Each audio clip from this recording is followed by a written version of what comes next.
Hello, everyone. AP Statistics has recently allowed using Desmos graphing calculator on its tests. Also, I'm hoping that more and more instructors that teach introductory statistics would consider using Desmos calculator as opposed to making students buy those expensive clunky TI-84s. There is no reason to do that. This calculator is free, and it also, I believe, is much more powerful, easier to use than the 84s.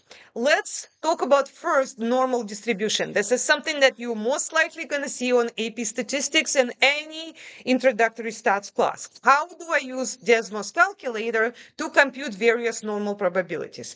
Okay, now I'm going to use a simple example of just, let's say, a test that is normally distributed with mean 80 and standard deviation 12.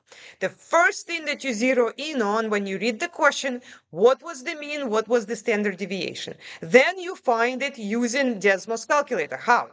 Let's click on the plus sign right here, and then we go to inference. Okay, so plus sign inference. That's the first step.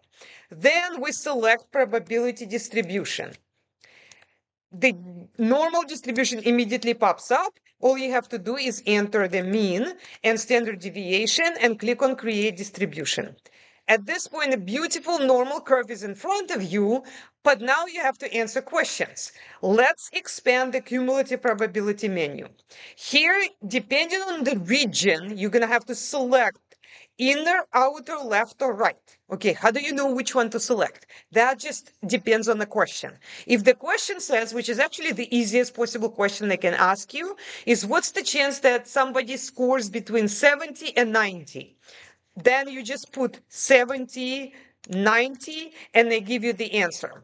However, a lot of times they also will ask you this answer in percent. This is a decimal. This is probability. Probability is a number between 0 and 1. But if you convert it to a percentage, you need to multiply the answer by 100. Here's how you do that.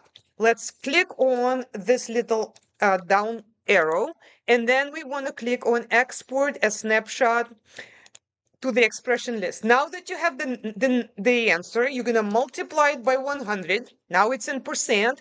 And let's say they said round to one decimal place. What I can do there is just put round, open parentheses. And now inside the parentheses, I'll type a comma and 1. Answer would be 59.5% of students score between 70 and 90.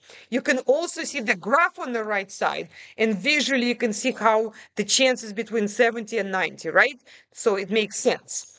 Outer, I do not know if you're going to use, but just in case, if you have something like outer, this is going to compute the tails of the distribution, less than some number. For example, what's the probability that somebody scored less than 60, and I'm just going to put 60 right here, or more than, I don't know, 95.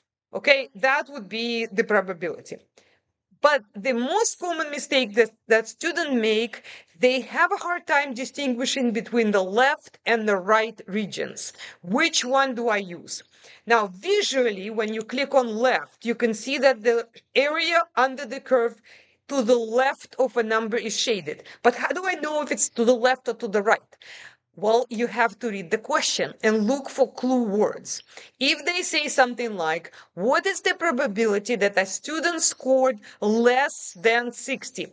Then you just use left, less, starts with an L, less, left, okay? But they can also say below 60. They can say at most 60, which by the way would be the same thing, 60 or less. In terms of normal distributions, it's the same thing. It's area to the left. Look for clue words. Now, right on the other hand, if you switch it to that, that's usually like above a certain value. Above would be a good clue word. Let's say they say, what's the chance that student gets an A, meaning 90 or higher? Well, higher means more, you want to the right. So you're going to enter the 90 right there, and it's going to give you the probability. I hope that this video helped clarify how to find normal probabilities. If you have other questions or want me to consider other probability or statistics questions in this series, please leave a comment for this video. And if it helped, please give me a like. Thank you.